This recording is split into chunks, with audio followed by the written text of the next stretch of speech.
اور پاؤں دھو لو۔ وضو کے 4 فرائض اس آیت کریمہ میں بیان کر دیے ہیں۔ نماز کوئی بھی ہو اس کے لیے وضو ضروری ہے۔ کوئی سے مراد فرض نماز یا نفلی نماز، نبی اکرم صلی اللہ علیہ وسلم نے نماز سے بڑی محبت فرمائی اور ہر عمل کے لیے نماز ادا فرمائی۔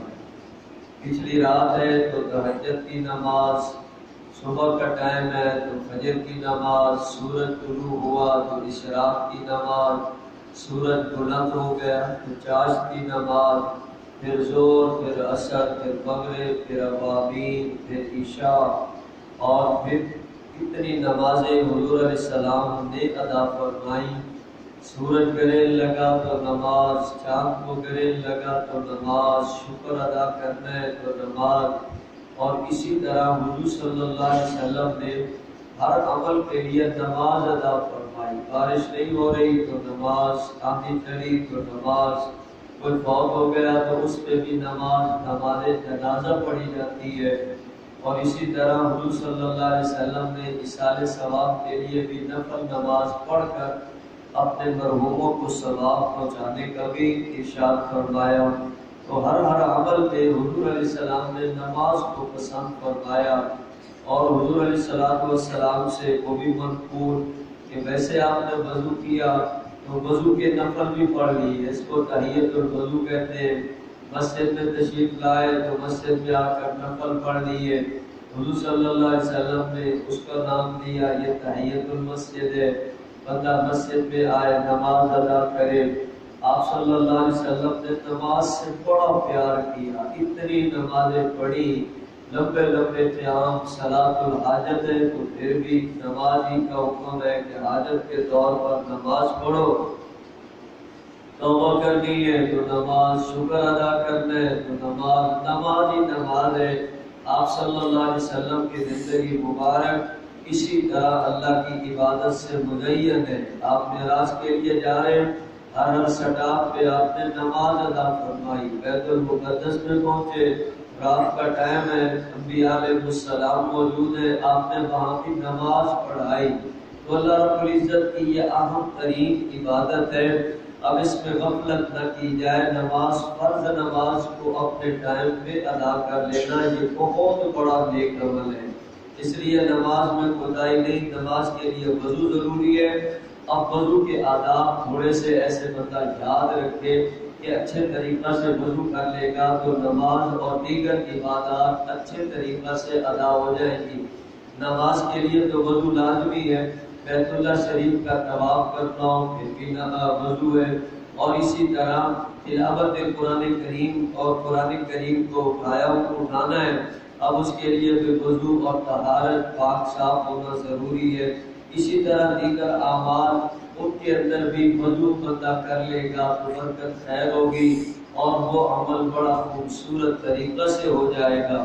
تو وضو بڑی اہم ترین چیز ہے، اس کے بارے میں کل عرض کیا تھا کہ یہ مومن کا ہتھیار ہے اور یہ اللہ رب العزت کی عبادت کا خوبصورت ایک راستہ ہے۔ اس طرح وضو بندہ اچھے طریقہ سے کرے، پھر وضو کرنے کے لیے پاک صاف جگہ، پاک پانی، اور پھر اللہ کا نام لے کر بندہ وضو کا آغاز کرے۔ بسم اللہ الرحمن الرحیم یہ دعا بھی ہے، اور بسم اللہ العظیم والحمدللہ علی دین الاسلام، الاسلام حق والکفر باطل، ایک یہ بھی دعا ہے وضو کے شروع میں۔ اگر یہ بھی نہیں تو ایک اور دعا بھی ہے، بسم اللہ والحمدللہ، اللہ کا نام لے کر بندہ وضو کا آغاز کرے، اپنے دونوں ہاتھوں کو اچھی طرح دھو لے۔ دیکھا ہے اسلام میں کتنی طہارت ہے، بندہ کام کاج میں لگا ہوتا ہے یا کہیں اور گیا آیا، اب ہاتھوں کو کیا کچھ لگ جاتا ہے، اب ان کو دھوئے گا، اب دن میں 5 مرتبہ تو کم از کم نماز کے لیے بندہ دھوئے گا اور بہترین طریقہ سے دھوئے گا تو سارا وہ کیا بیکٹیریا اور جراثیم اور یہ پتہ نہیں کیا کیا ہوگا وہ سارا ختم ہو جائے گا، زائل ہوگا۔ بندے کو اللہ رب العزت حفاظت نصیب فرمائیں گے۔ تو وضو کو پورے آداب سے اللہ کا نام لے کر، اور پھر دوسری بات وضو کرتے ہوئے گفتگو سے پرہیز کیا جائے، باتیں نہ کی جائیں۔ اللہ کا نام لیا ہے تو اللہ کے نام کے ساتھ وضو کرنا ہے، درمیان میں بھی دعا آتی ہے اور دعا بھی پڑھ لی جائے، آخر میں کلمہ آتا ہے اور اس کو پڑھ لیا جائے۔ بندہ باتیں نہ کرے، وضو کو اچھے طریقہ سے کرے۔ اب وضو کا آغاز سنت عمل سے کرے گا، ہاتھوں کو دھویا، پھر اپنے ہاتھ میں پانی لیا، دائیں ہاتھ میں کلی کر لیے، اور پھر اس کے بعد ہوتا ہے مسواک کا عمل کرنا۔ مسواک بندہ کرے۔ حضور علیہ السلام نے مسواک کی بڑی تاکید فرمائی ہے، فرمایا فرض تو اس لیے نہ کیا گیا کہ یہ امت کے لیے کہیں مشکل نہ بن جائے، لیکن یہ سنت عمل ہے اور بڑا خوبصورت عمل ہے، بہترین فضیلت والا عمل ہے۔ حضور علیہ السلام نے اس کے بہت زیادہ فوائد بیان فرمائے، اور بھی بڑے فوائد ہیں، اور بہترین اور آخری اور عظیم فائدہ وہ یہ ہے کہ بندہ جو آپ مسواک کرتا ہے، وہ صاف رکھتا ہے، اللہ کی رضا کو پاتا ہے، اور آخر جب قائم آتا ہے موت کا تو اللہ تعالیٰ اسی کی برکت سے اس کو کلمہ نصیب فرما دیتے ہیں۔ بڑا خوبصورت عمل ہے، مسواک کیا جائے، منہ کو اچھی طرح صاف کیا جائے، 3 بار کلی کی جائے، لیکن ہر عمل میں اس چیز کا خیال رکھنا ہے کہ پانی زیادہ ضائع نہ ہو۔ ٹوٹی کھول لیتے ہیں اور وہ بہت زیادہ پانی ضائع ہو رہا ہوتا ہے، یہ بہت بڑا گناہ ہے۔ بندہ ایک نیک عمل کر رہا ہے لیکن اس کو ضائع کر رہا ہے۔ یہ تو ان لوگوں سے پوچھئے جہاں پانی تھوڑا ہوتا ہے۔ اب کراچی میں یا دوسرے ایسے علاقوں میں کتنے ایسے علاقے ہیں، ایسی ملک میں جہاں پانی کی قلت ہوتی ہے، وہاں جگہ جگہ لکھا ہوتا ہے احتیاط کرو، تھوڑا کرو، ایسے کرو، ٹوٹی مت کرو، کھلا کرو۔ مسا کرنا ہوتا ہے لیکن ٹوٹی یہاں کھلی ہوتی ہے اور پانی جا رہا ہوتا ہے، اور ضرورت سے زیادہ پانی کھول لیتے ہیں، ایسے فل قسم کا پانی چل رہا ہوتا ہے، کتنا پانی ضائع کرتے ہیں۔ یہ گناہ ہے، اس سے اپنے آپ کو بچانا ہے۔ اچھے طریقہ سے بندے نے وضو تو کرنا ہے لیکن پانی کو ضائع بھی نہیں کرنا، تاکہ نہر اور دریا میں بھی بندہ بیٹھے تو پانی کو ضائع نہ کرے۔ یہ اللہ کی بہت بڑی نعمت ہے، اس کی قدر کرنی ہے۔ وضو میں بھی پانی زیادہ نہیں لگانا، اب پورا پانی جتنا ہے ٹوٹی پوری کھولی جائے، درمیانے سے طریقہ سے تھوڑا پانی آ رہا ہے، میں استعمال کر رہا ہوں، کھلی بھی ہو رہی ہے، پھر ناک میں پانی بھی ڈال رہا ہوں، بند بھی کر رہا ہوں، تھوڑا چلا بھی رہا ہوں۔ ایسے نہیں ہوتا کہ پانی پریشر سے آ رہا ہے اور جا رہا ہے، بالٹیوں کی بالٹیاں بندہ ایک وضو کے وقت پانی کی ضائع کر دیتا ہے۔ یہ اسراف ہے، فضول ہے، اور اس کا گناہ ہوتا ہے۔ نعمت کوئی بھی ہو اس کی قدر کیا کرو، ضائع نہ کیا کرو۔ اللہ رب العزت کی نعمت ہے، حفاظت کرنی ہے۔ تو طریقہ مختصراً عرض کر دیتا ہوں۔ کلی کر لی، پھر مسواک کیا، پھر 2 کلیاں کر لی، وہ اچھی طرح صاف ہو گیا۔ کسی وقت مسواک نہیں تو یہ شہادت والی انگلی ہے، اب اس کو بندہ اچھی طرح دائیں بائیں چلائے اور اندر سے اور ماتاتوں کو دونوں سائڈوں سے صاف کر لے۔ جب صاف ہو جائے تو پھر اس کے ساتھ بندہ اپنے اگلے عمل کو کرے گا کہ 2 کلیاں ہو گئی، پھر ناک میں پانی ڈالنا ہے تو سیدھے ہاتھ سے ڈالنا ہے اور الٹے ہاتھ سے ناک کو صاف کرنا ہے۔ دائیں ہاتھ سے پانی ڈالنا ہے، بائیں ہاتھ سے صاف کرنا ہے۔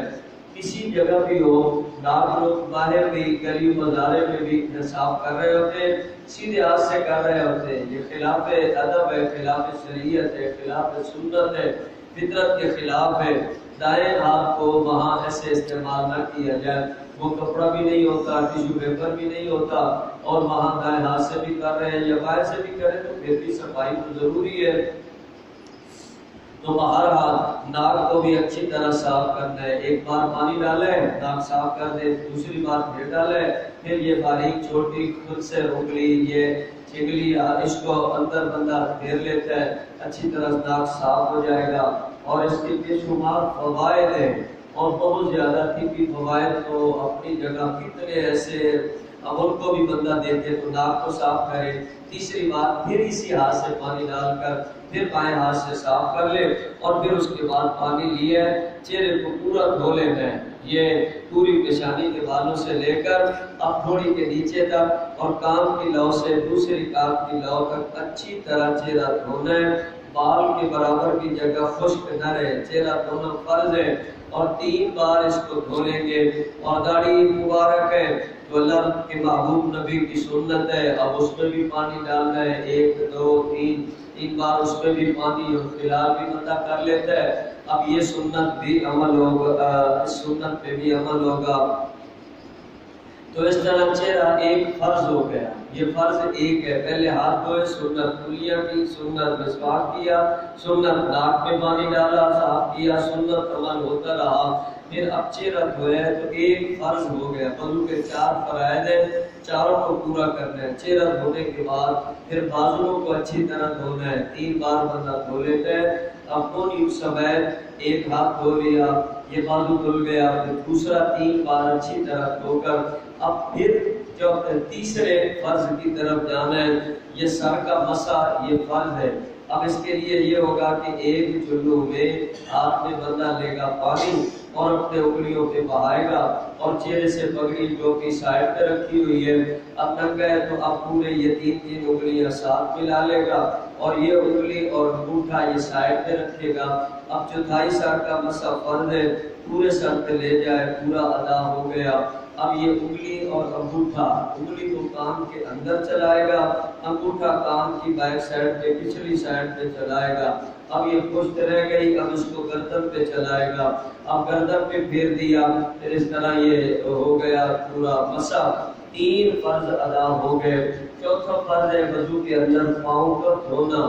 یہ بھی پہلے دایاں پاؤں دھونا ہے، سیدھے پاؤں کو پہلے دھونا ہے، اور دھونے کا طریقہ بھی یہ ہے کہ انگلیوں سے بندہ شروع کرے گا اور ٹخنے سمیت پورا پاؤں دھوئے گا۔ ایک بار بھی دھویا اور بائیں ہاتھ سے ملتا رہا ہے، مل گیا، اور انگلیوں کے اندر بھی انگلی پھیر دی، وہ بھی فلال ہو گیا، اندر سے بھی جگہ خشک نہ رہے، اور ایک پاؤں دھو لیا 3 بار۔ پھر دوسرے پاؤں کو بھی اسی طرح بندہ دھو لے گا، 3 بار دھوئے گا، یہ چوتھا فرض ادا ہو گیا۔ وضو کے اندر یہ 4 چیزیں فرض ہیں، اور 3 بار یہ سارے عمل کو دھونا یہ سنت ہے، اور لگاتار بھی بندہ دھوئے۔ یہ نہیں ہو کہ بس چہرہ دھو لیا ہے پھر کہیں بیٹھا ہے وقت ضائع ہو رہا ہے، بازو دھوتے وقت چہرہ خشک ہو گیا، یا بازو دھو لیے اب اگلے عمل کو کرنا ہے تو بازو خشک ہو گئے، اتنی دیر بھی نہیں۔ یہ بندہ ذرا جلدی بھی کرے اور وضو بھی صحیح آداب سے سنت کے مطابق کرے گا۔ درمیان کی دعا ہے اللہم اغفر لی ذنبی ووسع لی فی داری وبارک لی فی رزقی اللہم اجعلنی من التوابین واجعلنی من المتطہرین۔ شروع میں بسم اللہ پڑھی تھی، درمیان میں یہ دعا ہے، اور آخر میں دعا ہوتی ہے دوسرا کلمہ پڑھ لیا جائے، اشہد ان لا الہ الا اللہ۔ آسمان کی طرف یا قبلہ رخ بندہ کھڑے ہو کر یہ دعا پڑھ لیتا ہے کہ یعنی دوسرا کلمہ، اور سبحانک اللہم و بحمدک کا تو دوسرے کلمے کی بھی خاص فضیلت آئی ہے۔ نبی رحمت صلی اللہ علیہ وسلم نے فرمایا اس نے وضو جیسا عمل کیا، آسمان کی طرف بھی دیکھ رہا ہے، قبلہ شریف کی طرف منہ کر کے، اب اس نے کلمہ شریف وضو کے بعد پڑھا ہے، اللہ رب العزت اس کے لیے اسی کی برکت سے جنت کے 8 دروازے کھول دے گا۔ تو اللہ رب العزت کی رحمت کو لینے کے لیے بندہ ہر عمل کو خوبصورت کرے۔ یہ وضو جیسا عمل اب اس کو بھی بندہ معمولی نہ سمجھے، باوضو رہنے کے لیے بندہ وضو کرتا ہے، پھر ضرورت آتی ہے، ضرورت تقاضے پورے کیے، پھر وضو کر لیا، باوضو رہے گا تو برکت آئے گی، خیر ہوگی، بندے کی طبیعت مزاج میں ذرا شرافت اور اس طرح رہے گی، بشاشت اور شیطانی اثرات سے بچے گا، اللہ تعالیٰ برکت دے گا، رزق میں بھی برکت ہوگی، اور بھی اس کے بہت سے زیادہ فوائد ہیں۔ آج بندہ وضو کی حفاظت کرے، اللہ رب العزت اس کی حفاظت فرمائیں گے۔ تو وضو کا اہتمام بڑے اچھے طریقے سے کرنا ہے۔ 4 فرائض کو یاد رکھ لیجئے، 4 چیزیں وضو میں فرض ہیں، چہرے کا دھونا، بازوؤں کا دھونا، سر کا مسح کرنا، پاؤں کا دھونا۔ اب یہ فرضوں کو ایسے ادا کرے جو دھونے والی چیزیں بال کے برابر بھی جگہ خشک نہ رہے۔ عورتوں کو بھی سمجھا دیا جائے، وہ بھی ناخن پالے سے لگائیں گی، وہ نیل پالے سے لگی ہوتی ہے تو اندر پانی نہیں جاتا، کوئی اور چیز مرد کے ہاتھ میں لگی ہے تو مرد کے ہاتھ میں بھی پانی نہیں جائے گا، کوئی ایسی چیز لگی ہوئی ہے تو اس کو پہلے اتار دیا جائے تاکہ اندر تک پانی جائے اور پورا ہمارا جسم پانی سے تر ہو جائے اور ہمارا وضو ٹھیک ہو جائے۔ اب یہ مسائل ہیں، اب ان کو بندہ یاد کر کے پورے طریقے سے ادا کرے گا تو اللہ تعالیٰ اس کی برکت اور نور بھی نصیب فرمائے گا۔